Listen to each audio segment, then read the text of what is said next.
ప్రియమైన దేవుని పిల్లలారా, ప్రభువైన యేసుక్రీస్తు వారి పేరట మీ అందరికీ వందనాలు.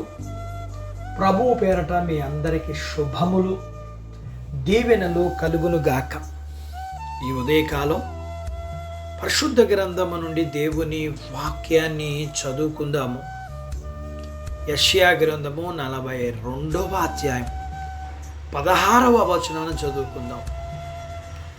వారెరుగని మార్గమున గ్రుడ్డి వారిని తీసుకుని వచ్చేదను. దేవుడు తన మాటలు మనందరి కొరకు దీవించునుగాక. ఆమేన్. ప్రియమైన దేవుని పిల్లలారా, అనంతమైన మహిమగల దేవుడు గుడ్డి వారికి దారి చూపించేవానిగా ఉండడం అనేది ఎలా ఉంటుందో ఆలోచించండి. హద్దులు లేని ఉపకారం చేసే ప్రభు వారికి ఇక్కడ మనం చూస్తున్నాం. ఒక గుడ్డి వ్యక్తి తనకు తానుగా దారిని కనుక్కోలేడు. కారణం అది అతనికి తెలియదు. ఒకవేళ తెలిసినా ఆ దారిలో తనకు తానుగా ప్రయాణించటం, ఇటు అటు తిరగటం, రోడ్డు దాటడం లాంటివి చెయ్యాలంటే అతడు చాలా ప్రయాసపడాలి. తనకు అసలు ఏమాత్రం పరిచయం లేని దారిలో ఎవరి తోడు లేకుండా నడవడం అన్న ప్రశ్నే లేదు.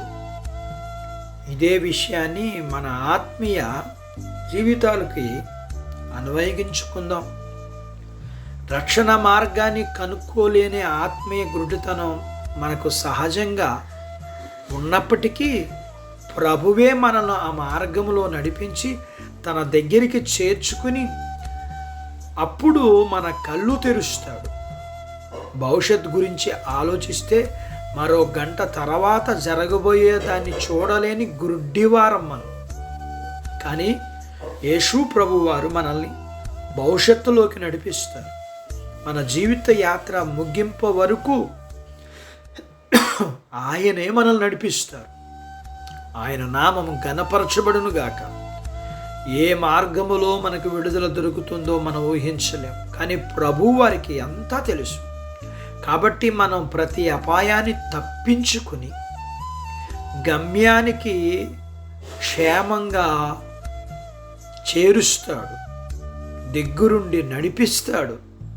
ఎవరైతే ఈ గొప్ప నాయకుని చేతికి తమ చేతిని అందిస్తారో, ఎవరు తమను తాము మార్గాన్ని పూర్తిగా ఆయనకి విడిచిపెడతారో వారు ధన్యులు. అలాంటి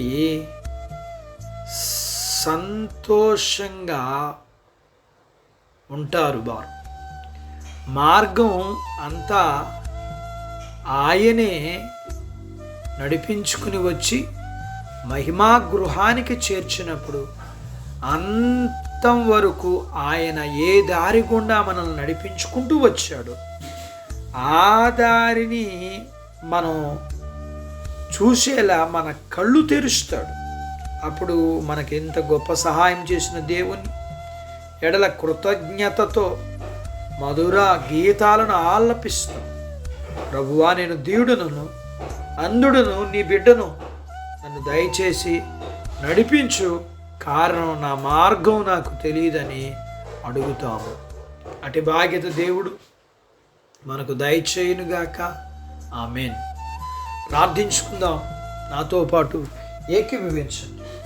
మమ్మల్ని మిక్కిలిగా ప్రేమించిన మా ప్రియ పరలోకపు తండ్రి, మీ పరిశుద్ధ నామమును బట్టి మీకు వందనాలు చెల్లిస్తూ ఈ ఉదయకాలం మీ పాదాల దగ్గర మీ లేఖనాన్ని మాకు నేర్చుకోవడానికి మీరు కృప చూపించారు.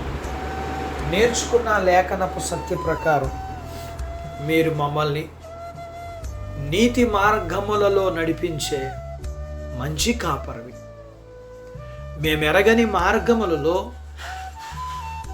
మమ్మల్ని మాకు ముందుగా ఉండి మమ్మల్ని నడిపించే గొప్ప కాపరివి. అందును బట్టి మీకు వందనాలు చెల్లిస్తున్నాం. నీవు మరణము వరకు, మరణ పర్యంతం వరకు మమ్మల్ని నడిపించే వాడిగా మిమ్మల్ని మేము కోరుకుంటున్నాం. మమ్మలను, మా జీవితాలని మీ చేతులకే అప్పగించుకుంటూ మీరే శ్రేష్టమైన మార్గములో నడిపించే దేవుడు కాబట్టి మమ్మలను, మా కుటుంబాలను మీ చేతులకే అప్పగించుకుంటూ మీ మంచి మార్గములో మీరు నడిపిస్తుండగా మేము నడుచుకుని ఆ మార్గాలు మాకు ఆశీర్వాదకరమని మేము కొనసాగటానికి స్థిరముగా నీలో నిలిచి మిమ్మల్ని వెంబడించి మీకు విధేయులుగా ఉండడానికి కృప చూపించండి. చిన్న బిడ్డలను, యవనస్తులను, వృద్ధులను, స్త్రీలను, పురుషులను దీవించండి. వారి చదువులు, ఆరోగ్యాలు, ఉద్యోగ ప్రయత్నాల్లో విజయాలు ఇవ్వండి. ఉద్యోగాల్లో ప్రమోషన్స్ ఇవ్వండి. చేతి పనులు, వ్యాపారాలు, పొలాలు, పశువులను దీవించండి.